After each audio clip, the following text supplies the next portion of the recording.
আছে, অসুবিধা নাই, আমরা শুরু করি। তোমরা স্ক্রিন দেখতে পাচ্ছ? রেকর্ডিং কি হচ্ছে? রেকর্ডিং? আচ্ছা ঠিক আছে, ওকে। আচ্ছা, আগের দিন আমরা কি দেখেছিলাম একটু দেখি, যেহেতু চ্যাপ্টার 12 শুরু করেছি, একটা ক্লাস হয়েছে আর গ্যাপ পড়ে গেছে এক উইকের। তো আগের দিন আমরা আসলে ভিএলই শুরু করেছিলাম না? ভিএলির জন্য আমরা হচ্ছে লিকুইড ফেজের প্রপার্টিগুলো দেখছি এবং এক্সপেরিমেন্টাল ডেটা নিয়ে কাজ করছি, তাই তো? এক্সপেরিমেন্টাল ডেটায় আমাদের এরকম একটা সিস্টেম ছিল, যে সিস্টেম থেকে আমরা সব ধরনের ডেটা বের করতে পারি, মানে PXY এই ডেটাটা বের করা সম্ভব এই সিস্টেমের জন্য, যখন ভেপার লিকুইড ইকুইলিব্রিয়ামে থাকবে। আর এরকম একটা ডেটা টেবিল দেখেছিলাম যেখান থেকে আমরা এফ ক্যালকুলেট করতে পারি আর গামা ক্যালকুলেট করতে পারি। কোথা থেকে? গামাটা আমরা কি মডিফাইড রাউলস ল থেকে বের করি, আর এফটা হচ্ছে এই যে ইকুয়েশন থেকে বের করি, ঠিক আছে? এগুলো করার পরে আমরা এফ এর কতগুলি ডায়াগ্রাম দেখেছিলাম, সেখান থেকে হেনরিস ল দেখেছিলাম। আমি জাস্ট কুইক যাচ্ছি যে গত সপ্তাহে কি পড়া হয়েছে, যেহেতু এক সপ্তাহ হয়ে গেছে। অ্যাক্টিভিটি কোএফিসিয়েন্ট বের করা দেখেছিলাম। তারপরে আমাদের আরেকটা টপিক ছিল ডেটা রিডাকশন, তাই না? অ্যাক্টিভিটি কোএফিসিয়েন্ট গেল। এক্সেস গিভস এনার্জিও আমরা করেছি, বিকজ আমরা যদি গামা পেয়ে যাই তাহলে গামার সঙ্গে আমাদের গিভস এনার্জি এর একটা রিলেশন আছে, ওখান থেকে আমরা গিভস এনার্জি বের করতে পারি। সো আমার যে PXY ডেটা দেওয়া থাকে, ওখান থেকে আমি এফ পাই, গামা পাই, জিই পাই। ওকে, এভাবে করে এগুলো বের করতে পারি। তারপর জি বের করতে গিয়ে আমি আবার কি করেছিলাম, উপরে যে গ্রাফে দেখো একটা স্ট্রেট লাইন পেয়েছিলাম এই প্যারামিটারটার জন্য, তাই না? এই প্যারামিটারটা স্ট্রেট লাইন পাওয়ার পরে এখানে দুইটা কনস্ট্যান্ট পেয়েছিলাম। দুইটা কনস্ট্যান্টের নাম কি ছিল? পরের পৃষ্ঠায় আছে, এখানেও নাই। A12 আর A21 কোথায় আছে দেখি, যাচ্ছে ডেরিভেশন গুলি যাচ্ছে, এই যে এখানে আছে। ডেটা রিডাকশনে গিয়ে আছে যে কেন আমরা স্ট্রেট লাইন ড্র করলাম, তাই তো? ডেটা রিডাকশনে গিয়ে আমরা এরকম দুইটা পেয়েছিলাম, কনস্ট্যান্ট পেয়েছিলাম, কিন্তু কনস্ট্যান্ট দুইটা দেখো একদম 100% পারফেক্ট না, ঠিক আছে? একটু তোমার সবগুলা যে স্ট্রেট লাইনের উপর দিয়ে গেছে তা না, একটু এদিক ওদিক আছে, যেহেতু এটা এক্সপেরিমেন্টাল ডেটা এগুলি। সো কিছু সিস্টেমেটিক এরর আমাদের থাকে।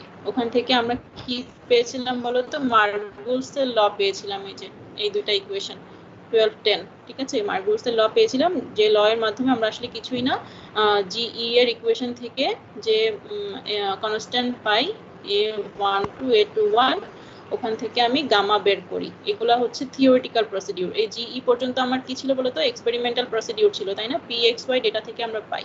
তারপরে যখন গ্রাফ থেকে একটা কনস্ট্যান্ট বের করতে পারলাম, এরপরে যখন আমি গামার রেসপেক্টে যদি আবার জিই ক্যালকুলেট করতে চাই, দুইটা অবশ্যই এক হবে না। কেন হবে না বলতো? কারণ এটা হচ্ছে থিওরিটিক্যাল হবে, এটা হচ্ছে এক্সপেরিমেন্টাল ছিল, দুইটার মধ্যে পার্থক্য থাকবে বিকজ অফ সিস্টেমেটিক এরর, ঠিক আছে? ওই এররটাই আজকে আমাদের ক্লাসে দেখার কথা, আজকের টপিকে। তো এইসব থেকে আমরা জানলাম যে একটা স্ট্রেট লাইন আসে, কতগুলি আসে, যে কনস্ট্যান্ট আসে, কনস্ট্যান্ট থেকে আমরা আবার নতুন করে আদার্স ক্যালকুলেশন করতে পারি। এখানে ওরকম ডেটা টেবিল ছিল, যেটা থেকে আমরা দেখেছিলাম এরকম গ্রাফ। এই গ্রাফটা আবার নেগেটিভ দিকে ছিল, সবসময় যে পজিটিভ দিকে থাকবে তা না, নেগেটিভ দিকেও থাকতে পারে। আচ্ছা ঠিক আছে, তাহলে গত ক্লাসে এই পর্যন্তই ছিল আমাদের। আজকের ক্লাসটা হচ্ছে আমাদের থার্মোডাইনামিক কনসিস্টেন্সি, যেটা আমি বললাম যে এক্সপেরিমেন্টাল ডেটা আর থিওরিটিক্যাল ডেটার মধ্যে যে একটা পার্থক্য আমরা সাধারণত বের করে থাকি। তোমরা ফ্লুইড মেকানিক্স ল্যাবেও করেছিলে, মনে আছে কিনা জানি না, এক্সপেরিমেন্ট 3-তে তোমাদের ফ্রিকশন লস বের করতে হইতো, ওখানে হচ্ছে এক্সপেরিমেন্টাল থিওরিটিক্যাল ওইগুলো কতগুলি ছিল, তাই না? যে পার্থক্য বের করতে হয়, ওই টাইপের একটা ব্যাপার হচ্ছে এখানেও কাজ করে। যে তোমার এই যে এতগুলি ইকুয়েশন আমরা করলাম, আসলে আমাদের রিয়েল লাইফের থেকে এগুলার ভ্যারিয়েশন কতখানি হয়, ওইটা আমরা একটু দেখার চেষ্টা করব আজকে, ঠিক আছে? তো এই যে আমি এতক্ষণ যে কথাগুলি বললাম, সেই কথাগুলি এখানে লেখা আছে, যে আমি একটা PXY ডেটা পাই, সেখান থেকে এফ গামা বের করি এবং গামার রেসপেক্টে জিই পাই, তাই না? জিই এর জন্য যে একটা স্ট্রেট লাইন পাই, এগুলো হচ্ছে সব আমার কি এক্সপেরিমেন্টাল ডেটা।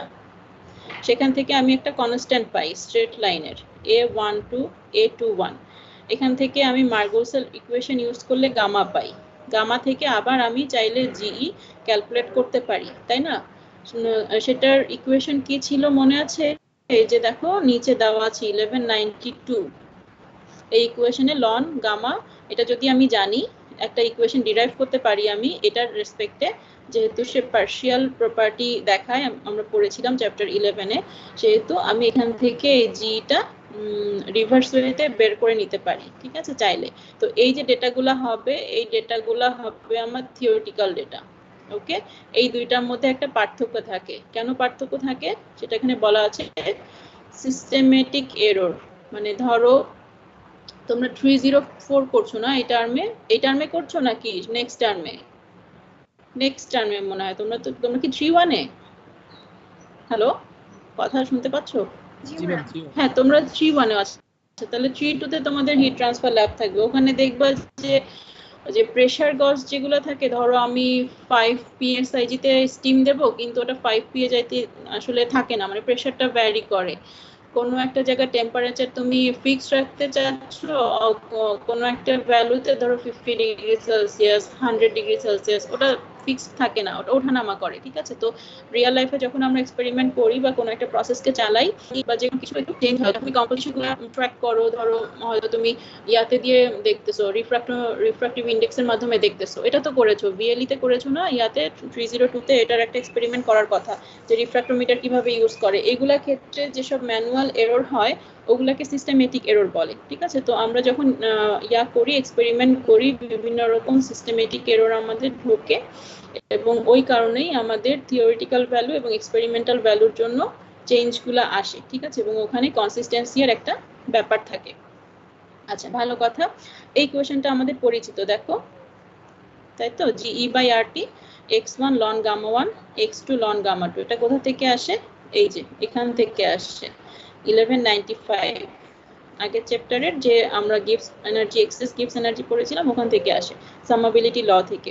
তো এটাকে যদি আমি অ্যাস্টারিক্স কেন দিয়েছি, বিকজ এটা হচ্ছে আমার এক্সপেরিমেন্টাল ভ্যালু, ঠিক আছে। আমি গামা বের করার পরে এই ইকুয়েশনটা ইউজ করলে দেখো কম্পোজিশনের রেসপেক্টে সহজেই এটাকে বের করতে পারি, ঠিক আছে। এখন আমি কতগুলি ইকুয়েশন ডিরাইভ করব। কেন ডিরাইভ করব? কারণ আমার হচ্ছে যে এক্সপেরিমেন্টাল তো আমি বের করলাম, যেহেতু এই ভ্যালুগুলো এক্সপেরিমেন্টাল আমি অলরেডি ক্যালকুলেট করতে পেরেছি pxy ডেটা থেকে। এখন এখান থেকে এক্সপেরিমেন্টাল বের করতে পারলাম, কিন্তু আমার থিওরিটিক্যাল ভ্যালুটাও তো লাগবে না? ওটার জন্য আমার কিছু চেঞ্জ করতে হবে। চেঞ্জ করে আমাকে দেখো এই ফরম্যাটে যেতে হবে, 1192 যেটা, এই ফরম্যাটে যেতে গেলে আমাকে এটাকে n দিয়ে গুণ করতে হবে। n দিয়ে গুণ করার পরে আবার ni দিয়ে এটাকে ডেরিভেশন করতে হবে। ওকে, সেই কাজটাই এখানে করেছে। সরাসরি তো n দিয়ে গুণ করা যায় না, n দিয়ে ডেরিভেশন করেছে, তারপর কতগুলো চেঞ্জ করবে, ঠিক আছে। ডেরিভেশন করলে দেখো এরকম একটা ইকুয়েশন আসবে। ইকুয়েশন আসলে তোমার এই দুইটা ফর্ম, এখানে যে x2 ছিল একে 1 - x1 লিখলে এটা করা যাবে, ঠিক আছে। dx1 এর রেসপেক্টে এটাকে ডেরিভেশন করা যাবে। করলে দেখো এই দুইটাকে তুমি একসাথে এভাবে করে লিখতে পারো। নিচের অংশটা দেখা যায় না টিমসে, এই অংশটাকে এভাবে করে লিখতে পারো যে ln gamma 1 star divided by gamma 2 star, আর এই বাকি দুইটা টার্ম তোমার একসঙ্গে রেখে দেওয়া হয়েছে, যেরকম ছিল ওরকম রেখে দেওয়া হয়েছে, ঠিক আছে। আচ্ছা, এবার দেখো এটা উপরে যে ইকুয়েশনটা দিয়েছি আমি ডান দিকে, এটা হচ্ছে আমার লাস্ট ইকুয়েশন, যেটা আমি গত পেজে দেখে আসলাম। ওকে, তো এটা হচ্ছে আমার এক্সপেরিমেন্টাল ভ্যালু না। আর থিওরিটিক্যাল ভ্যালু এর জন্য একটা ইকুয়েশন আমি অলরেডি জানি, এই চ্যাপ্টারে 12.8-এ এটা এসেছিল। দেখো ln gamma 1 বাই gamma 2, এখানে আমি পেয়েছি কিন্তু স্টার ফর্মে, আর এটা একদম নর্মাল ফর্মে থিওরিটিক্যাল ভ্যালু, সেটাকে আমি এরকম করে পাবো। আর এটা যেরকম ছিল ওরকমই আছে। এটা কিন্তু গামা 1, ঠিক আছে। স্ক্যান করার পরে কেমন জানি একটু জিরোর মতো লাগছে, এটা গামা 1 হবে।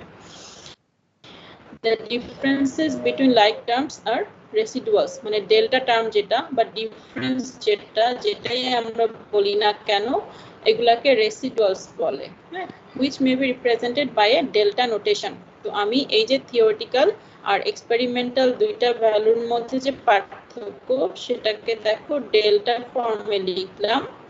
এখানেও দেখো একটা পার্থক্য আছে, এটা হচ্ছে আমার থিওরিটিক্যাল, এটা হচ্ছে আমার এক্সপেরিমেন্টাল। ওকে, দুইটার ফর্মটাকে আমি এখানে ডেল্টা ফর্মে লিখলাম। আমার যদি একদম পারফেক্ট সিস্টেম হতো তাহলে কি হতো বলো তো, এই ডেল্টাটা জিরো হতো, তাই না? কিন্তু পারফেক্ট না বলে এটা জিরো হবে না, ওকে, ফেল করবে। ইফেক্টিভলি জিরো হইতো, এই কথাটা বলেছে, কিন্তু আসলে জিরো হয় না। তো আমার যদি পারফেক্ট সিস্টেম হতো তাহলে কি হতো বলো তো, এটা জিরো হইতো, এটা জিরো হইলে তখন এটা ইকুয়ালস টু এটা হইতো, তাই না? তো আমি ওরকম ভাবে এই জন্য এটাকে লিখেছি যে আমার যে পার্থক্যটা গামা 1 গামা 2 এর, সেটার পার্থক্যটাকে আমি এভাবে করে বের করতে পারি। একটা ইকুয়েশন আমি পেলাম।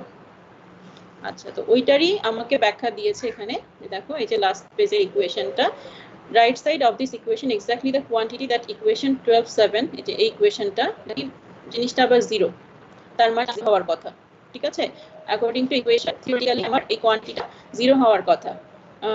Gives DOM equation requires to be 0 for consistent data. তার মানে আমার যদি ডেটাটা কনসিস্টেন্ট হতে হয়, সব ধরনের ডেল্টা, সেটা জি এর জন্য হোক, গামা 1 গামা 2 এর জন্য হোক, এটা 0 হতে হবে। ঠিক আছে, এখন আসলে কি হয় জানতে গেলে আমাদেরকে রেসিডুয়ালটা কতখানি 0 বা কত পার্সেন্ট হচ্ছে সে ফেল করছে, সে হচ্ছে 0 এর থেকে কতটুকু স্ক্যাটার্ড, এটার একটা ছবি আছে, গ্রাফ আছে, এটা আমরা দেখবো। যে ধরো এটা হচ্ছে 0, আমি এখানে ডেল্টাটাকে বসাইলাম, সে এখান দিয়ে গ্রাফটা গেল নাকি অনেক দূর দিয়ে গেল, পজিটিভ নেগেটিভ যাই হোক, অ্যাবসলিউট ভ্যালুটা আসলে কত দূরে অবস্থিত, ঠিক আছে, কত পার্সেন্ট এরর, সেটার রেসপেক্টে আমরা রেসিডুয়াল গুলাকে কম্পেয়ার করে থাকি। ওকে, কারো সমস্যা আছে এতটুকুতে?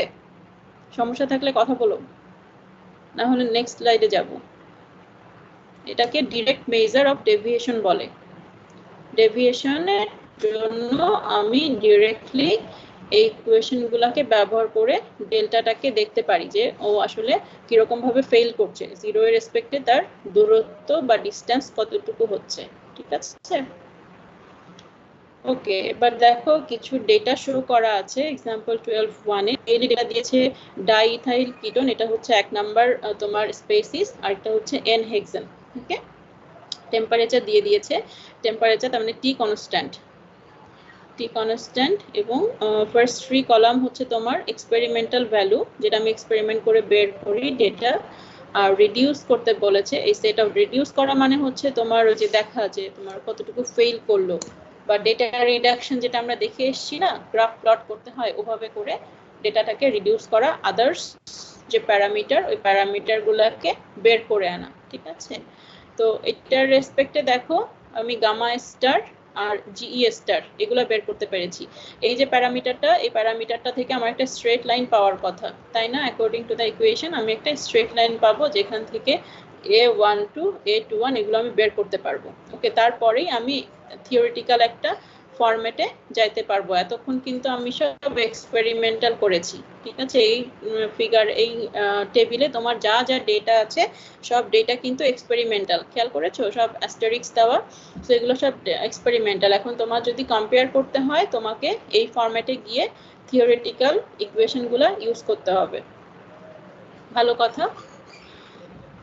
লাস্ট 3 কলামস এক্সপেরিমেন্টাল ভ্যালুস, যেটা আমি দেখালাম, ক্যালকুলেট করা হলো, এবং সেখান থেকে আচ্ছা এই যে দেখো এই ইকুয়েশনটা পাওয়া গেছে। ওকে, এটা হচ্ছে A21, x1 এর সঙ্গে A21 থাকে, আর এটা হচ্ছে A12। যদি আগের যে ইকুয়েশন ছিল ওটা যদি তোমাদের মনে থেকে থাকে, তাহলে এই ইকুয়েশনে আমরা এভাবে করে পাই। সলিড লাইনটা হচ্ছে আমার এই জিনিসগুলি। ঠিক আছে, এই ইকুয়েশনগুলি আমি পেয়ে যাই। পরিচিত গ্রাফ, সো আমি আর বলছি না, নেক্সট পেজে যাচ্ছি। জাস্ট যে ডেটাগুলি আমি এক্সপেরিমেন্টালি পেয়েছি ওগুলা প্লট করেছি, প্লট করলে যে স্ট্রেট লাইন পেয়েছি, ওই স্ট্রেট লাইন থেকে আমি কি করেছি, চোখের আন্দাজে করেছি। ঠিক আছে, এই যে by eye, drawn by eye, চোখের আন্দাজে এটাকে প্লট করা হয়েছে। তার মানে দেখো ইনকনসিস্টেন্সি আছে না, পুরোপুরি কিন্তু পারফেক্ট না। বুঝতেই পারছো, এই যে ভ্যালুগুলা, এই ভ্যালুগুলো কিন্তু পারফেক্ট না, এখানেই ইমপারফেকশনটা আসে, এবং এখান থেকে যেহেতু থিওরিটিক্যাল ভ্যালুগুলো শুরু হয়, ইনকনসিস্টেন্ট ডেটাটা ওখান থেকে আমার শুরু হয়ে যায়। ঠিক আছে, ওকে, তাহলে বলছে কি, এই যে এত সব কথাবার্তা বলেছে, বলার উদ্দেশ্যটা কি? বলার উদ্দেশ্য হচ্ছে দেখো এই যে নিচে যে ইকুয়েশনগুলি আছে, এই ইকুয়েশনগুলিকে ব্যবহার করেছে। প্রথম দুইটা তো মার্গুসের ইকুয়েশন, যেখান থেকে আমি গামা পাই আর পিও বের করতে পারি। দেখো আমি pxy থেকে শুরু করেছিলাম না, pxy থেকে শুরু করে কতগুলি কনস্ট্যান্ট পেলাম, দুইটা কনস্ট্যান্ট পাওয়ার পরে সেখান থেকে গামা পাবো, আবার পি ওয়াই এগুলোও পাবো, আমার এক্স চেঞ্জ হয়, এক্স এর রেসপেক্টে আমি এগুলো পাবো। ওকে, এই যে এই ইকুয়েশনগুলো আমি কোথা থেকে ড্র করেছিলাম বলো তো? পি আর ওয়াই এর ইকুয়েশনটা আসলে মডিফাইড রাউলস ল থেকে আসে, যদি তোমাদের মনে থাকে ইকুয়েশনের ফরম্যাট, আর এগুলো হচ্ছে মার্গুসের ইকুয়েশন। ওকে, এই ইকুয়েশনগুলো থেকে আমি আবার থিওরিটিক্যাল ভ্যালুগুলা ডিরাইভ করতে পারবো। সো এক্সপেরিমেন্টাল pxy থেকে শুরু করেছিলাম, আমি আবার থিওরিটিক্যাল pxy এ যেতে পারবো। ওকে, যাওয়ার পরে দেখো এই যে বলছিলাম যে ডেল্টা যে ভ্যালুগুলা, এই ভ্যালুগুলা তুমি ক্যালকুলেট করতে পারো, এবং ক্যালকুলেট করার পরে তুমি যখন বসাবা, এরকম দেখো এই যে 0 একটা পয়েন্ট আছে, এর উপরে 10%, 20%, নিচেও আবার 10%, 20%, এরকম ভাবে সে ডেভিয়েটেড হচ্ছে। যেটা জিই বাই আরটি ছিল ওর যে ডেল্টা, সেটা দেখো মোটামুটি 0 এর আশেপাশেই আছে, খুব বেশি দূর দিয়ে কিন্তু যায় নাই। অথচ তুমি গামা এর ভ্যালুগুলো দেখো, সে কতটা ইনকনসিস্টেন্ট দেখতেছো। এটার কিন্তু কনসিস্টেন্সি খুব একটা ভালো আসে নাই। তো এটার একটা ভ্যালু, কতগুলো ভ্যালু দিয়েছে যে কতক্ষণ পর্যন্ত তুমি এটাকে নিবা, বা তুমি কনসিস্টেন্সি টেস্ট করার পরে কোন ভ্যালুটা পর্যন্ত তুমি অ্যাকসেপ্ট করতে পারো। দেখো average absolute values of this residual less than 0.03 যদি হয়, মানে কত পার্সেন্ট, 3%, তাই না? 0.03% হইলে তুমি হাই ডিগ্রি অফ কনসিস্টেন্সি পাবা, তার মানে তুমি অ্যাকসেপ্ট করবা জিনিসটাকে। তারপরে এটা যদি লেস দ্যান 0.1 হয়, তার মানে 10% যদি হয়, 10% এর মধ্যে, লেস দ্যান 10% এর মধ্যে যদি হয়, probably acceptable, ঠিক আছে, probably acceptable।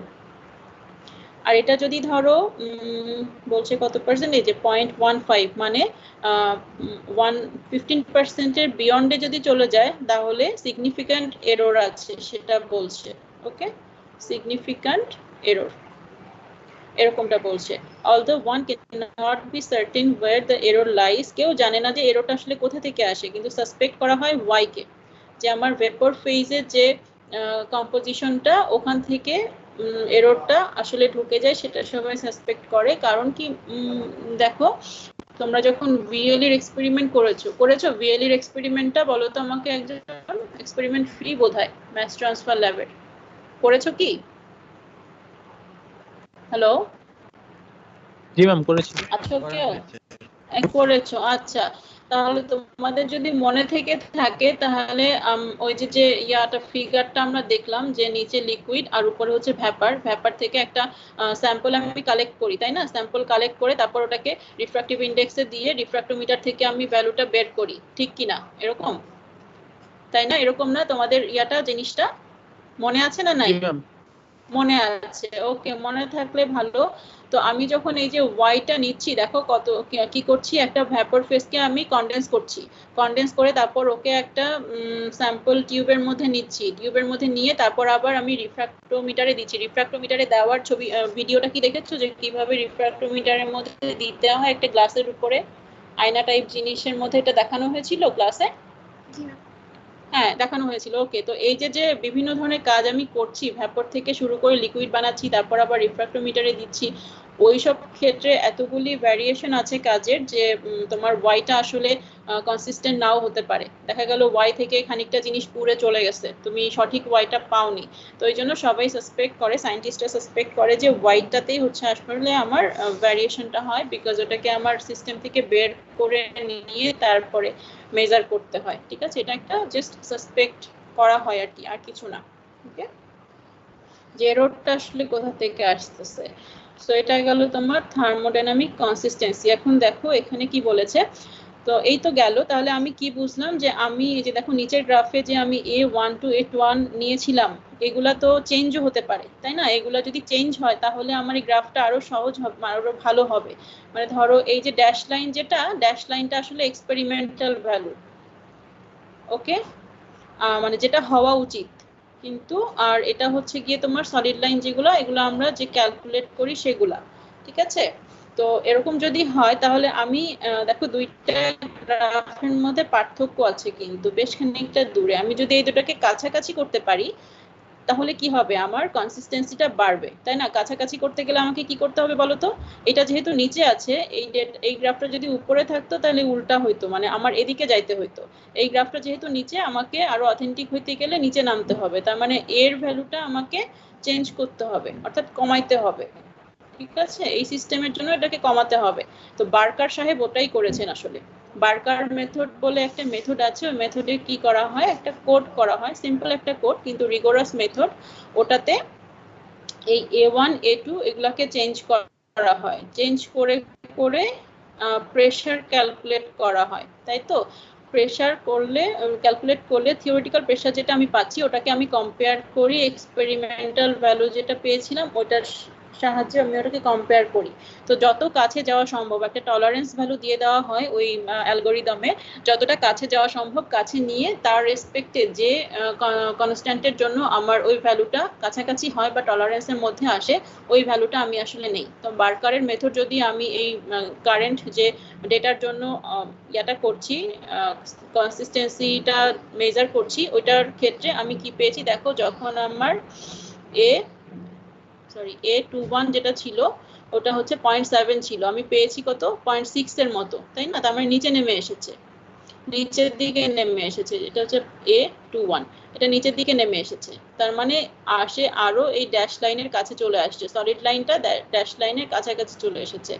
আর এটা ছিল A12 যেটা, সেটা ছিল আমার 1.35, এই যে এদিকে ছিল, সেটাকে আমি করে ফেললাম 1.15। সো এটা হচ্ছে বার্কারের মেথডে অ্যালগোরিদম যখন আমি করলাম তখন সে রিগোরাসলি এটাকে চেক করলো যে কোন ভাবে আমি থিওরিটিক্যাল প্রেসারটাকে এক্সপেরিমেন্টাল প্রেসারের কাছাকাছি নিতে পারি, যে ক্ষেত্রে গিয়ে ওটা ম্যাচ করে ওই ক্ষেত্রে যে A21 A12 আসে ওগুলার জন্যই আমি হচ্ছে আরেকটা ইয়া পাই, মানে ওটাই হচ্ছে আমার বেস্ট ফিটেড কার্ভ আর কি, সেটা ধরে নেওয়া হয়। তখন দেখো এই ডেটাগুলা কিন্তু উপরের দিকে যদিও আছে, আমি বলেছিলাম যে এই যে পয়েন্টগুলো, এই পয়েন্টগুলো থেকে আমরা যে স্ট্রেট লাইনটা আঁকি চোখের আন্দাজে আঁকি, তাই না? কিন্তু চোখের আন্দাজে আর হইলো না, কি হলো, লাইনটা তখন নিচের দিকে নেমে আসলো। তো ডেটা আমার যেখানেই থাকুক না কেন, বার্কার সাহেব কি করলেন, উনি একটা অ্যালগোরিদমের মাধ্যমে এই দুইটাকে বেস করে তোমার ইয়া করলেন, A21 A12 এগুলোকে আবার নতুন করে ক্যালকুলেট করলেন। তো এই দুইটা যত তোমার কনসিস্টেন্ট হবে বা যত তোমার পারফেকশনের দিকে যাবে তত কিন্তু তোমার নেক্সট গামা জি জিই বা তুমি পি এক্স ওয়াই যাই বলো না কেন এগুলা তত তোমার এক্সপেরিমেন্টাল ভ্যালু এর কাছে যাবে স্বাভাবিকভাবেই, ঠিক আছে? তো এটা হচ্ছে আরেকটা মেথড গেল কনসিস্টেন্সি এর। আচ্ছা, এবার দেখো কতগুলি গ্রাফ আছে এখানে, আসলে একটু দেখলেই হয় যদি শুধু ছবিগুলো দেখা। প্রথম যে গ্রাফটা লেফট সাইডে, এই গ্রাফটা হচ্ছে এক্সেস প্রপার্টি এর গ্রাফ ছিল চ্যাপ্টার 11 এ, একদম লাস্টের দিকে আমরা এই গ্রাফটা পেয়েছিলাম, যদি তোমাদের মনে থেকে থাকে। কয়টা সিস্টেমের জন্য? 6টা সিস্টেমের জন্য। এই 6টা সিস্টেম আমার নিচের দিকে এখানে বলা আছে, দেখেছো? এ থেকে এফ পর্যন্ত সিমিলার সিস্টেমের জন্য আমি চ্যাপ্টার 12 এ এসে দেখো এই গ্রাফগুলো এঁকেছি। কার জন্য এঁকেছি? লন গামা 1 লন গামা 2 এর জন্য এঁকেছি। তো এটারও কতগুলি প্রপার্টি আছে, এই প্রপার্টিগুলো এখানে বলা আছে, ঠিক আছে? যেমন দেখো নিচে আমি দেখাচ্ছি যে এক্স আই যদি 1 হয় তাহলে লন গামা এটা 0 দিকে যায়। দেখো প্রথম গ্রাফে যদি দেখো এই যে এখানে আর এখানে যখনই পিওর স্পেসিস হয় তখন আমার লন অ্যাক্টিভিটি কোএফিসিয়েন্ট যেটা সেটার ভ্যালু 0 হয়, বিকজ অ্যাক্টিভিটি কোএফিসিয়েন্ট তখন 1 হয়, তাই তো? এইটাই হচ্ছে কথা। আর এগুলার যখন হচ্ছে আমার জিইটা নেগেটিভ, দেখো এই যে বাম দিকে 3 নাম্বার গ্রাফে আমার জিইটা নেগেটিভ ছিল, 0 থেকে নিচের দিকে ছিল। এখানেও দেখো gamma 1 ln gamma 1 ln gamma 2 এগুলো আমরা নেগেটিভ পেয়েছি, 0 থেকে নিচের দিকে পেয়েছি, ঠিক আছে? তো এরকম কতগুলি ফিচার আছে, আর এক একটা গ্রাফ দেখতে আসলে এক এক রকম। এখানে দেখো এটা আবার এরকম হয়েছে। তো এখানে এটা কি ছিল, জিইটা ছিল আমার এরকম, এই গ্রাফটা ছিল। তো এক একটা এক এক রকম হয়, এটা ডিপেন্ড করে যে প্রপার্টির উপর বা নেচারের উপর, এগুলো আগে থেকে বোঝা যায় না, এক্সপেরিমেন্ট করলে বোঝা যায় বা গ্রাফ ড্র করার পরে বোঝা যায়, ঠিক আছে? তো এটা ছিল তোমার লন গামা 1 গামা 2 এর বিভিন্ন রকম ছবি। এখানে একটা জিনিস খেয়াল করো যেটা আমাদের নেক্সটে লাগবে, যে কোনো গ্রাফে দেখো আমাদের ডাইলুটেড ভ্যালু যেটা, যেমন এটা হচ্ছে লন গামা 2 ইনফিনিটি, তাই না? আর এটা হচ্ছে না সরি গামা 1 এখানে না, ঠিকই আছে, gamma 2 infinity.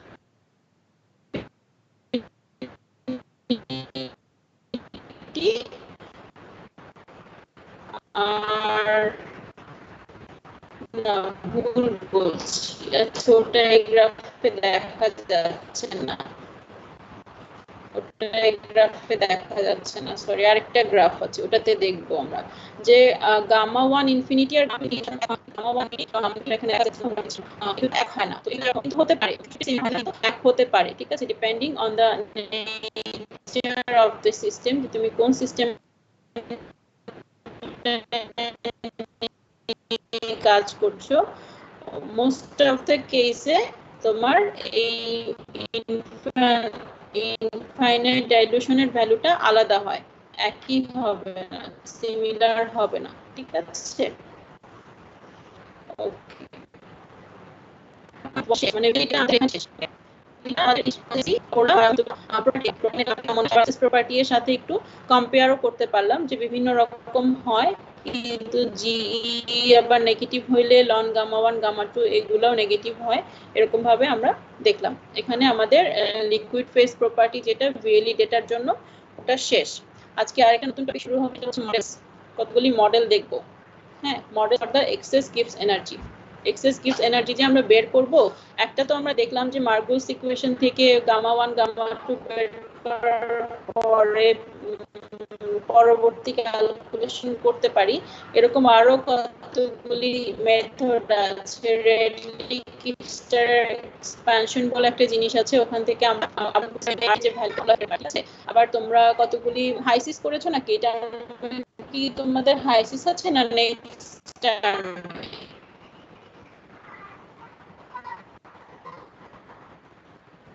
Hello,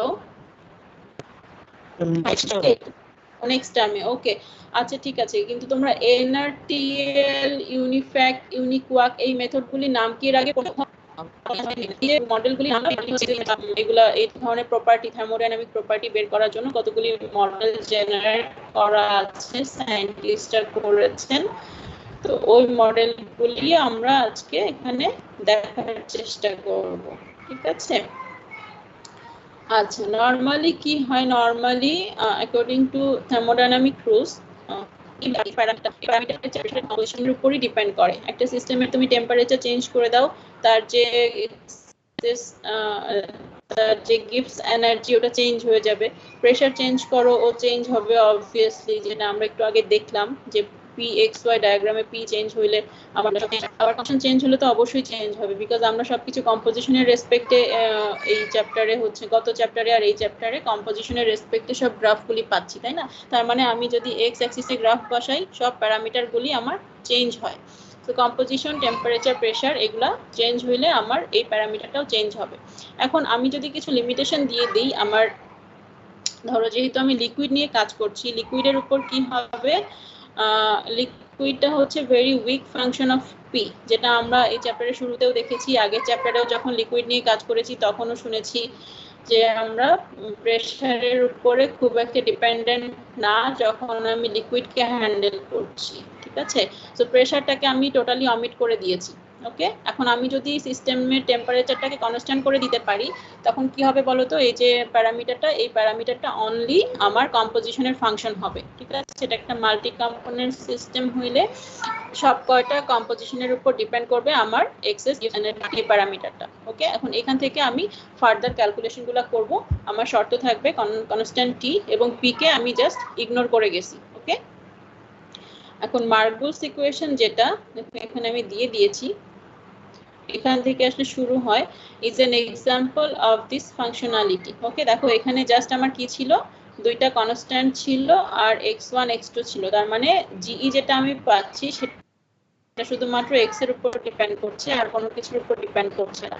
okay, a number of other equations are used for correlation of activity coefficients for binary systems species 1 এবং 2। এখানে আমি আপাতত বাইনারি সিস্টেমকে ধরছি। the function most often represented by an equation is এত, যেটা আমি এর আগেও বলেছি, তাহলে আমাদের জন্য একটু সুবিধা হয়, যে স্ট্রেট লাইন পেতে আমাদের জন্য ইজিয়ার হয়। আমি চাইলে যে ডেটাগুলো পেয়েছিলাম আগের পেজে, যে ইনকনসিস্টেন্ট বললাম যে সরাসরি স্ট্রেট লাইন আঁকা যায় না, তুমি চাইলে কিন্তু ওটাকে একটা পাওয়ার সিরিজও আঁকতে পারতে। এটা ডিপেন্ড করছে সায়েন্টিস্টরা ওটাকে কিভাবে নিচ্ছে, তাই না? তো পাওয়ার সিরিজ হিসাবেও লেখা যায়, আবার যদি স্ট্রেট লাইনের কাছাকাছি হয় ওটাকে স্ট্রেট লাইনেও কনভার্ট করা যায়। এটা ডিপেন্ড করে তুমি কিভাবে ইকুয়েশনগুলোকে হ্যান্ডেল করতে চাচ্ছ। তো এটাকে আমি একটা পাওয়ার সিরিজ হিসাবেও এখানে লিখতে পারি, ঠিক আছে? a bx1 cx1 square etcetera. তো x2 আমি সমান জানি কি, x2 আবার x1 এর সঙ্গে রিলেটেড। সো এই যে সবগুলো x1 দিয়ে লিখলাম, আমি যদি x2 কেও ইনক্লুড করতে চাই তাহলে আমি এটাকে এভাবে করে লিখতে পারি, ঠিক আছে? এই জিনিসটাকে বলা হয় রেডলিকিস্টার এক্সপ্যানশন। সো আমি জিই বাই আরটি কে প্রথমে এ বি সি এগুলার রেসপেক্টে লিখলাম যখন আমার শুধু x1 ছিল। তারপরে আমি দেখলাম যে না, আমি x2 কেও ইনক্লুড করব, তাহলে হয়তো আমি কিছু অ্যাডভান্টেজ পাবো। এই যেখানে বলেছে সার্টেন অ্যাডভান্টেজ, এটা পরে বুঝবা কি। তার জন্য আমি এই কনস্ট্যান্টগুলোকে চেঞ্জ করে দিলাম এবং x1 এর জায়গায় x1 x2 দুইটাকেই নিয়ে আসলাম, এবং এই জিনিসটাকে আমি তখন কি বললাম, রেডলিক কিস্টার সাহেব এটা করেছেন বলে আমি রেডলিক কিস্টার এক্সপ্যানশন বললাম। ওকে, সো এটা হচ্ছে এরকম। আচ্ছা, তারপর গেল ইকুয়েশন ডিফারেন্ট ট্রাঙ্কেশনস, মানে আমি যে অনেকগুলো পেয়েছি না, এ বি সি এরকম, এখান থেকে আমি অনেক কিছু বাদ দিতে পারি। ধরো বি সি 0 ধরলাম বা সি কে 0 ধরলাম, বাকিটা নিয়ে আমি কাজ করলাম, ফার্দার আরো এক্সপ্যানশন করলাম, ওই কাজগুলি আমি করতে পারি। তো ফার্স্টের ক্ষেত্রে কি করলো দেখো, ফার্স্টেই বললো যে এ বি সি তিনটাই আমার 0। এবিসি যদি তিনটাই 0 হয় তখন কি হবে, এই যে উপরে দেখো ডান পাশে ইকুয়েশনটা দিয়েছি, লাস্ট পেজের ইকুয়েশন, এটাও 0 এটাও 0 এটাও 0, সবকিছু 0 হলে কি হবে, জিই বাই আরটি আমার 0 হবে। জিই বাই আরটি 0 মানে লন গামা হচ্ছে আমার 0। যদি লন গামা 0 হয় তার মানে গামা 1 গামা 2 হচ্ছে 1, ঠিক আছে। এবং গামা 1 গামা 2 আমি কখন 1 পাই, যখন পিওর স্পেসিস হয় অথবা যখন আমার আইডিয়াল সলিউশন হয়, ঠিক আছে। সো এই কথাটাই বলছে যে সলিউশন নিয়ে আমি কাজ করছি, যেহেতু বাইনারি মিক্সচার, সো এটা আইডিয়াল সলিউশনই হবে, এবং ওটা তখন আমি গামা 1 গামা 2 1 পাবো। কখন, যখন আমার এ বি সি রেডলিক কিস্টার এক্সপ্যানশন, যেটা এই এক্সপ্যানশনে সব কয়টা প্যারামিটার যখন আমার 0 হয়ে যাবে। এখন আমি শুধু এ কে রাখলাম, বাকি বি আর সি কে 0 করে দিলাম। এভাবে যদি আমি এক্সপ্যানশন করি তাহলে কি হবে, গামা 1 গামা 2 এভাবে করে পাবো। আমি কিভাবে পেলাম গামা 1 গামা 2 এর ইকুয়েশন, এই যে দেখো ডান পাশে 1192 যেটা এখান থেকে পেয়েছি। এখান থেকে আমি জিই বাই আরটি বের করব। জি বাই আরটি বার করলে সেটাকে আমি এন দিয়ে গুণ করব। এন দিয়ে গুণ করে তারপরে এন 1 এর রেসপেক্টে এটাকে ডেরিভেটিভ করব। ডেরিভেটিভ করে তোমার এখানে কি করতে হবে বলো তো, এখানে আমার x1 x2 আছে, তো এগুলো সবগুলোকে n এ কনভার্ট করতে হবে, ঠিক আছে। n এ কনভার্ট করার পরে যখন তুমি এটাকে ডেরিভেটিভ ফর্মে নিবা, তারপর আবার ওটাকে x এ কনভার্ট করবা। এই কয়েকটা স্টেপ করলে এরপরে সব কয়টা ইকুয়েশন এই স্টেপসগুলি ফলো করতে হয়। করার পরে দেখো এই যে এরকম ফরম্যাটে আনলে তুমি গামা 1 গামা 2 এর ইয়া পাবা, ইকুয়েশন পাবা। এটা আমি হাতে করেছি, খুব একটা বড় না, তোমরাও করবে, ঠিক আছে, পারবে, এটা খুব কঠিন কিছু না, জাস্ট এই স্টেপসগুলিকে ফলো করবে। আচ্ছা, সিমেট্রিক্যাল নেচার, দেখো এই নেচারগুলি সিমেট্রিক্যাল হবে। সিমেট্রিক্যাল বলতে তোমার গামা 1 তুমি যেটা পাবা, গামা 2 তার সিমেট্রিক্যাল কিছু একটা পাবা। এখানে যদি x2 পাও, এখানে x1 পাবা, ঠিক আছে। তো একটা ডেরিভেশন করলে তুমি বাকি ডেরিভেশনটা সিমিলারলি এটা লিখে দিতে পারো। ওকে, ইনফাইনাইট ডাইলিউশন ভ্যালু কি হবে, এই যে গামা 1 ইনফিনিটি গামা 2 ইনফিনিটি, তখন এদের ভ্যালু হবে a। ওকে, ভালো কথা। সি যদি আমার 0 হয়, এখন ধরো আমি এ আর বি দুটাই নিচ্ছি, এতক্ষণ আমার কি ছিল, শুধু এ ছিল। এখন আমি এ এর সাথে বি কেও ঢুকাচ্ছি, ঢুকাইলে পরে এটাকে আমি স্ট্রেট লাইন ইকুয়েশনের মতো করে লিখলাম। x2 কে আমি কনভার্ট করে দিলাম, কনভার্ট করে y mx plus c এই ফরম্যাটে আমি নিয়ে আসলাম ইকুয়েশনটাকে, ঠিক আছে। যে একটা মাত্র আমার ভ্যারিয়েবল আছে, সেটা হচ্ছে x1। ভালো কথা, এটাকে আমি যদি এখন এক্সপ্যানশন করি, সেই আমি এক্সপ্যানশন করলে ইকুয়েশন ইকুইভ্যালেন্ট টু মার্গুলস ইকুয়েশন, ওই যে আমি স্টেপসগুলো বলেছিলাম, ওই স্টেপসগুলো যদি তুমি ফলো করো তাহলে এই দুইটা ইকুয়েশন পাবা, ঠিক আছে। ফার্স্টে ওটাকে কি করবা, n দিয়ে গুণ করবা, x গুলাকে সব n এ কনভার্ট করবা, তারপর n দিয়ে গুণ করার পরে dn1 দিয়ে ওটাকে ডেরিভেটিভ করবা, তারপর আবার x এ কনভার্ট করবা, তাহলে এই ইকুয়েশন পাবা। ওকে, তো এগুলা করার পরে দেখো আমি যে ইকুয়েশনগুলো পাবো সেটা হচ্ছে মার্গুস সাহেবের ইকুয়েশন, এবং সেখানে আমার যে কনস্ট্যান্ট ছিল সেই কনস্ট্যান্টের ভ্যালু হচ্ছে এটা a প্লাস বি এবং a মাইনাস বি, ঠিক আছে। এই যে রেডলিক কিস্টার সাহেবের যে এক্সপ্যানশন, ওই এক্সপ্যানশনে যে a b ধরলাম, আমি c কে 0 ধরেছিলাম এই ক্ষেত্রে, এই কেসে, সেক্ষেত্রে আমি a12 a21 যেগুলো পাবো সেগুলোর ভ্যালু হচ্ছে এগুলা। ওকে, এবং এখান থেকে আমি মার্গুসের ইকুয়েশনটাও পাচ্ছি, তার মানে মার্গুসের ইকুয়েশনটা আমার প্রুফড হয়ে গেল এখানে। ওকে, এই ধরনের ছোটখাটো ক্যালকুলেশন আসতে পারে, যে আমি তোমাকে ইকুয়েশন দিয়ে দিব, রেডলিক কিস্টারের এক্সপ্যানশন দিয়ে দিব, এবং বলবো যে তুমি এখান থেকে মার্গুসের ইকুয়েশনটাকে ডিরাইভ করো। ওকে, গামা 1টা করবা আর গামা 2টা সিমিলারলি লিখে দিবা। এর 1 2 এর জায়গায় a21 হবে, x2 এর জায়গায় x1 হবে, এভাবে করে জাস্ট সিমিলারলি এগুলাকে লিখে দেওয়া যায়। ওকে, অ্যানাদার, এটা একটা এক্সপ্যানশন গেল।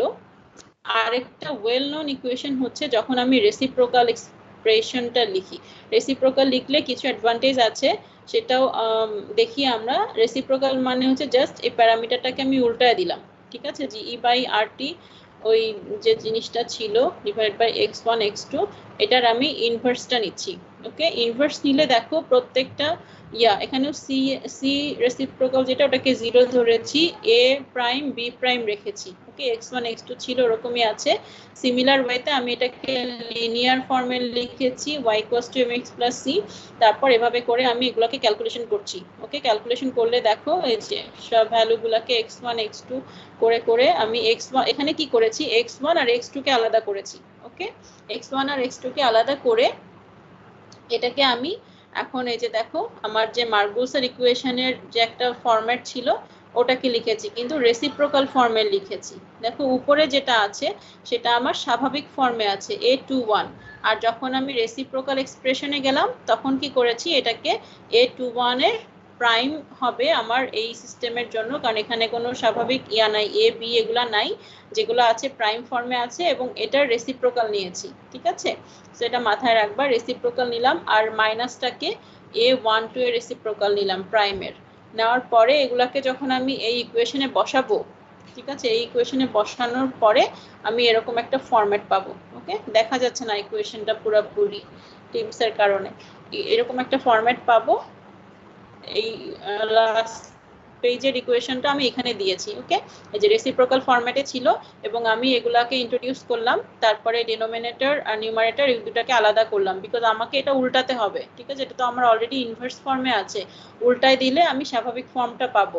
তো আমি এরকম প্লাস ফর্মে রাখবো না, এটাকে আমি ইয়াতে ভাগ করে দিলাম, মানে যোগ বিয়োগ করে একটা নিউমারেটর পেলাম আর একটা ডেনোমিনেটর পেলাম, লব হর পেলাম। ঠিক আছে, এরপর এটাকে জাস্ট উল্টায় দেওয়া হয়েছে। দেখো এই ইকুয়েশনে এই ইকুয়েশনটাকে ইনভার্স করা হয়েছে, করলে আমি এরকম কিছু একটা পাচ্ছি।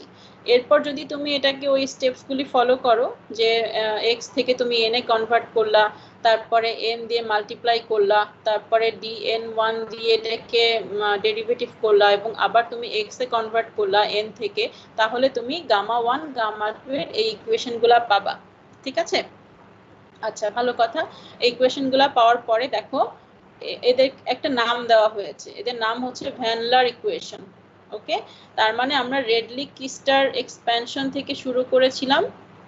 রেডলি-কিস্টার এক্সপ্যানশনে কি ছিল, এ বি সি এগুলো ছিল। ফার্স্টে আমি এ নিয়েছিলাম, তারপরে এ বি নিয়েছিলাম, আর এ বি নেওয়ার পরে আমি কি পেয়েছিলাম বলতো, মার্গুসের ইকুয়েশন পেয়েছিলাম না, এটা একটা করলাম। আরেকটা হচ্ছে রেসিপ্রোকাল করলাম। রেসিপ্রোকাল করলে আমি যেটা পেলাম, সেখানে আমি এ প্রাইম বি প্রাইম এগুলোকে নিয়েছিলাম, এবং আমি যেটা পেলাম সেটা হচ্ছে ভ্যান লার ইকুয়েশন। ওকে, সো এই তিন ধরনের ডেরিভেশন আমরা দেখলাম কোথা থেকে, রেডলি-কিস্টার এক্সপ্যানশন থেকে, এবং কতগুলি কনস্ট্যান্ট ধরে আমি y = mx + c ওই ফরম্যাটে ফেলে চেষ্টা করলাম যে কতগুলি মডেল বের করা যায় কিনা। তাহলে আমার মার্গুস ইকুয়েশন একটা মডেল, ভ্যান লার ইকুয়েশন একটা মডেল, আরো কতগুলি মডেল আছে, এটা হচ্ছে লোকাল কম্পোজিশন মডেল, এটা পরে আসতেছে। ঠিক আছে, একটু আগে যে NRTL, ইউনিফ্যাক, ইউনিকোয়াক বললাম, এটা এর পরে আছে। আচ্ছা ভালো কথা, তো ওই কথাগুলি এখানে বলেছে যে ভ্যান লার ইকুয়েশন, এবং এখানে হচ্ছে আমার টেম্পারেচার ডিপেন্ডেন্সটা আমি কি ধরেছিলাম বলো তো, কনস্ট্যান্ট ধরেছিলাম, তাই তো, কিন্তু বলছে যে অ্যাডহক বেসিসে ওটাকেও অ্যাড করা যায়, মানে তুমি টেম্পারেচার চেঞ্জ করেও এই ইকুয়েশনগুলোকে ইউজ করতে পারবা, কিন্তু এটার একটা লিমিটেশন হচ্ছে এটা বাইনারি সিস্টেমের জন্য কাজ করবে। মানে এখানে দেখো তুমি কনস্ট্যান্ট গুলার দিকে যদি তাকাও, তাহলে বুঝবা যে এখানে x1 x2 ছাড়া xn যেটা, ওটা আসলে এখানে বসানোর সিস্টেম নাই। কেন? কারণ রেডলি-কিস্টার সাহেবের ইকুয়েশনই ছিল a + b x1 - x2 plus C এটার স্কোয়ার প্লাস যদি ডি থাকতো এটার কিউব, একটা পাওয়ার সিরিজ ছিল তাই না, কিন্তু পাওয়ার সিরিজটা কার ছিল, x1 x2 এর ছিল। সো এখানে তোমার xn ঢোকার কোনো চান্সই নাই। দ্যাট মিন্স তুমি মাল্টি কম্পোনেন্ট সিস্টেম হইলে এই ইকুয়েশনগুলোকে ইউজ করতে পারবা না, এই মডেলগুলোকে ইউজ করতে পারবা না। কেউ কিছু বলবা? কেউ কি কিছু বলতে চাও? আচ্ছা ঠিক আছে, তাহলে এটা হচ্ছে আমার বাইনারি সিস্টেমের জন্য, কিন্তু তার গ্রেট ফ্লেক্সিবিলিটি আছে। তোমার যে কোনো বাইনারি সিস্টেমের জন্য তুমি এটাকে ইউজ করতে পারো, কিন্তু মাল্টি কম্পোনেন্ট সিস্টেম হলে সে তখন ওখানে আর কাজ করতে পারে না, ফেল করে যায়। ঠিক আছে, এই যে fail to admit a rational basis for extension to multi component system. Multi component system হলে আমি ইউজ করতে পারবো না, কিন্তু বাইনারি সিস্টেমের জন্য ও খুব ভালো কাজ করে, মোটামুটি পারফেক্ট একটা ওয়েতে সে ভ্যালুগুলো আমাকে দেয়। আর টেম্পারেচার ডিপেন্ডেন্সির যে একটা ব্যাপার ছিল, আমি কনস্ট্যান্ট টি ধরে তারপরে এই ইকুয়েশনগুলোকে সলভ করেছিলাম, কিন্তু অ্যাডহক বেসিস মানে হচ্ছে প্রয়োজন পড়লে করা যায়। ঠিক আছে, প্রয়োজন পড়লে ইকুয়েশনগুলো একটু এদিক সেদিক করে তুমি অ্যাডহক বেসিসে টেম্পারেচার ডিপেন্ডেন্সিও এর মধ্যে অ্যাড করতে পারো। ঠিক আছে, এই পর্যন্ত কারো কোনো সমস্যা আছে? সমস্যা না থাকলে নেক্সট স্লাইডে যাই। এবার আসো লোকাল কম্পোজিশন মডেল। এখানে দেখো এই যে বিএলই ডেটা থেকে আমি এই যে এনআরটিএল, ইউনিকোয়াক, এগুলো তোমরা হাইসিসে পাবা। ইউনিফ্যাক কোথায় গেল, এই যে ইউনিকোয়াক আর ইউনিফ্যাক, এই মডেলগুলোর নাম শিখবা। মানে যে এলাবোরেশন আছে না, নন র্যান্ডম টু লিকুইড, তারপর ইউনিভার্সাল কোয়াসি কেমিক্যাল, এই জিনিসগুলো একটু শিখবা আর কি। ঠিক আছে, তো কি বলছে, আমরা আসলে লোকাল কম্পোজিশন আর overall composition, overall mixture composition, এই দুইটা জিনিস অনেক সময় আলাদা হয়। তুমি ডিস্টিলেশন কলামের কথা যদি চিন্তা করো, ম্যাস ট্রান্সফারটি পড়ছো, ওখানে ধরে নেওয়া হয় না যে আসলে কোনো চেঞ্জ হয় না, কম্পোজিশনের চেঞ্জ মোটামুটি স্থির থাকে। ওই যে সিএমও না কি জানি একটা পড়ি আমরা, অ্যাজাম্পশন, মনে আছে ওগুলোর কথা, এতদিনে শুরু হয়ে যাওয়ার কথা। তো ওইটার কথা যদি চিন্তা করো যে আমার কম্পোজিশন চেঞ্জ হচ্ছে না, অথচ আমি ডিস্টিলেশন কলামের নিচে একরকম দিচ্ছি আর উপর থেকে আর একরকম পাচ্ছি, তাহলে আমার কম্পোজিশনটা আসলে চেঞ্জটা হচ্ছে কিভাবে? ওভারঅল যদিও চেঞ্জ খুব বেশি হয় না, কিন্তু লোকাল কম্পোজিশন তো চেঞ্জ হয়। তো লোকাল কম্পোজিশন আর ওভারঅল মিক্সচার কম্পোজিশন দুইটা আসলে অনেক সময় হয় না, সিস্টেমের খাতিরে আমাদেরকে মাঝে মাঝে হয়, দুইটাকে আলাদা ধরতে হয়। সো এই ধরনের ইয়ার জন্য যে মডেলগুলি পাওয়া, লোকাল কম্পোজিশন মডেল, অনেক কমপ্লেক্স, তো নাম আছে, সেই নামগুলি আমরা এখানে দেখলাম। ঠিক আছে, কি বলছে, non molecular non random molecular, যে short present to be account for the short range order এবং নন র্যান্ডম মলিকিউলার ওরিয়েন্টেশন, এবং এগুলো ডিপেন্ড করে কার উপর, মলিকিউলার সাইজের উপর, ইন্টারমলিকিউলার ফোর্স, মানে তোমাকে মলিকিউলার লেভেলে গিয়ে চিন্তা করতে হবে। ঠিক আছে, এই কনসেপ্টগুলি ইন্ট্রোডিউস করেছিলেন কে? ইন্ট্রোডিউস করেছিলেন জিএম উইলসন নামে 1964 সালে। মডেল সলিউশন বিহেভিয়ার নামে তার একটা পাবলিকেশন ছিল সেখানে, এবং তখন থেকে এগুলোকে উইলসন ইকুয়েশন বলে। ঠিক আছে, ওই ইকুয়েশনগুলোকে আমরা জাস্ট ওই প্রোগ্রামিং এর মধ্যে দিয়ে ইউজ করি, যেমন হাইসিসে এগুলো ঢুকানো আছে, তখন সে ওকে কল করলে সে আমাকে একটা সিস্টেমের জন্য ওই লোকাল কম্পোজিশন বা ওভারঅল মিক্সচার কম্পোজিশন এগুলো সে তখন ক্যালকুলেট করে। ঠিক আছে, আর বাকি যে ডেটার নামগুলি বললাম সেগুলো এখানে, যে এনআরটিএল, ইউনিকোয়াক, ইউনিফ্যাক, এই ইকুয়েশনগুলো আস্তে আস্তে পরে ডেভেলপ হয়েছে, কিন্তু শুরু করেছেন উইলসন সাহেব। 1964 সাল থেকে এই কনসেপ্টের যাত্রা শুরু হয়েছে, ইন্ট্রোডাকশন হয়েছে। ঠিক আছে, এখানে দেখো কি বলছে, উইলসনের ইকুয়েশনগুলি বলা আছে সিম্পলেস্ট সব থেকে, মার্কুলসের মতো এবং ভ্যান লারের মতো দুইটা প্যারামিটার নিয়ে এসে কাজ করে বাইনারি সিস্টেমের জন্য। ঠিক আছে, মার্কুলসে কি ছিল, A12 ছিল, A21 ছিল, আর উইলসন ইকুয়েশনে হচ্ছে এরকম, এটা কি বলে জানি, ল্যামডা, তাই না, ল্যামডা বলে, ক্যাপিটাল ল্যামডা, ল্যামডা 12 এবং ল্যামডা 21, এই দুইটা আসে হচ্ছে উইলসন ইকুয়েশনে। দেখো যে ইকুয়েশনগুলো এখানে লেখা আছে উইলসন সাহেব যেগুলো ডিরাইভ করেছে, জিই বাই আরটি এর ভ্যালুটার মধ্যে আমার এ এর বদলে ল্যামডা ঢুকে গেছে। ওকে, সেখান থেকে যদি গামা 1 গামা 2 বের করো, সেই থেকে তোমার ইকুয়েশন থেকে, তাহলে তুমি এরকম কমপ্লেক্স কতগুলো ইকুয়েশন পাবা, খুব কমপ্লেক্স না কিন্তু ডেরিভেশন করা সম্ভব আর কি, এরকম পাবা।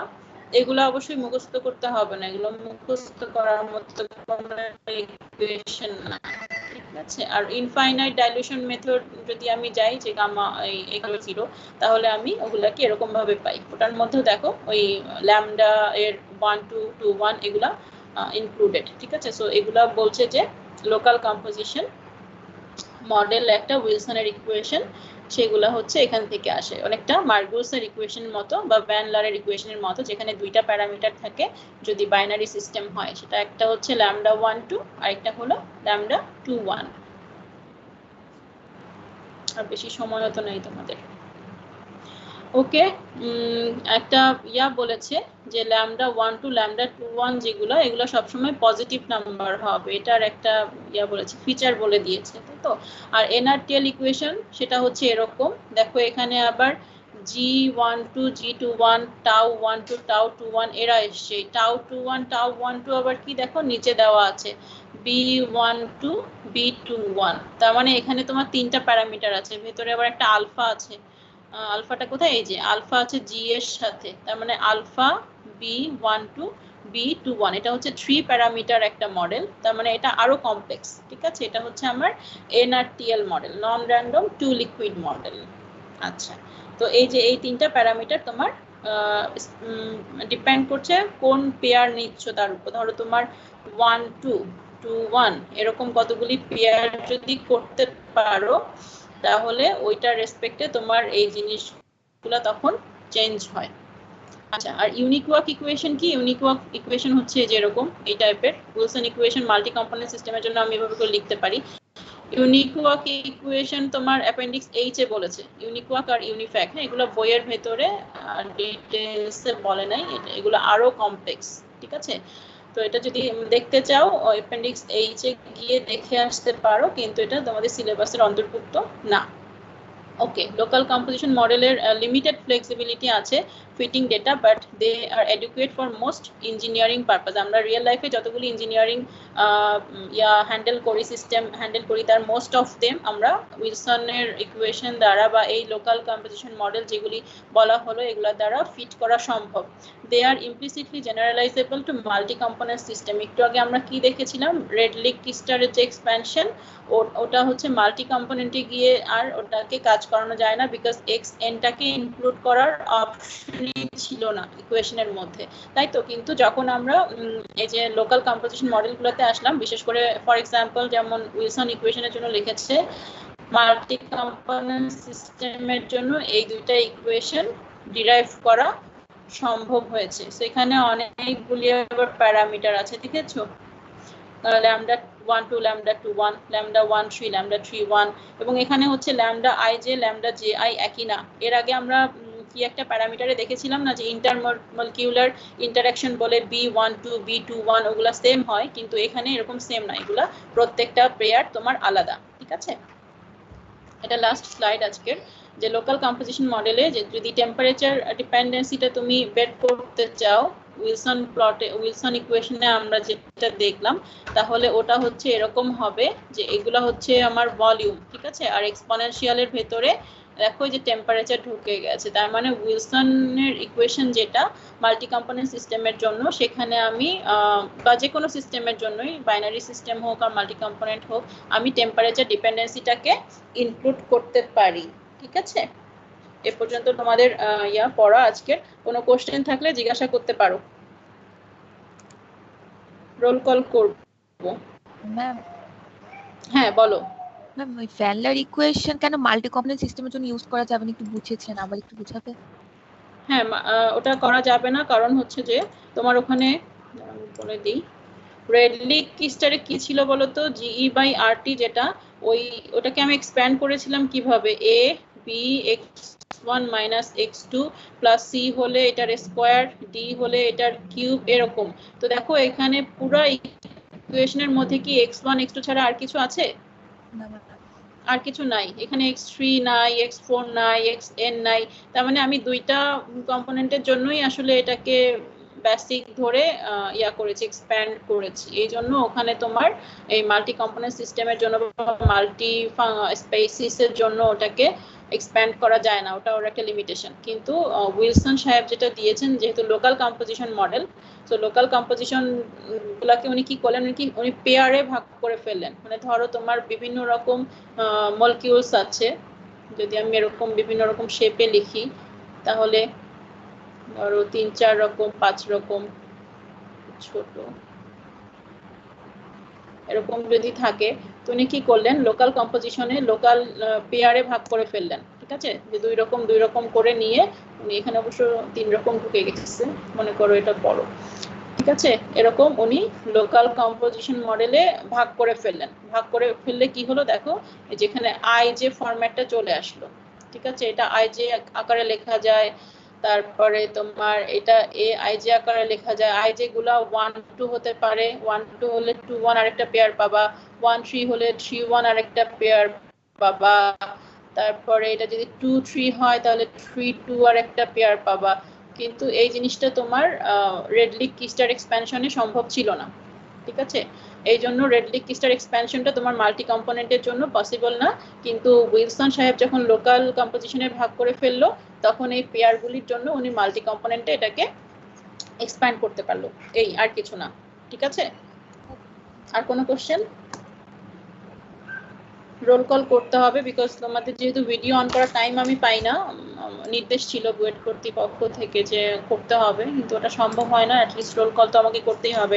আর তোমাদের ইয়াগুলি আমি পেয়েছি, কি বলে, ফিডব্যাকগুলি আমি পেয়েছি, 51টা ফিডব্যাক ছিল মনে হয়। তো যারা দিয়েছো তাদেরকে লটস অফ থ্যাঙ্কস, আর যারা দাও নাই তারা চেষ্টা করবা পরে যদি কোনো এরকম ফিডব্যাক নেওয়া হয়, আমি নেই বা অন্য কোনো টিচার নেয়, ওটা একটু দেওয়ার চেষ্টা করবা। এটা অফ হচ্ছে না কেন? আচ্ছা, তাহলে সুবিধা হয় আর কি। ঠিক আছে, তোমাদের একজনের কমেন্ট ছিল, কমেন্টগুলো আমি পড়েছি কিন্তু এখনো কম্পাইল করতে পারিনি।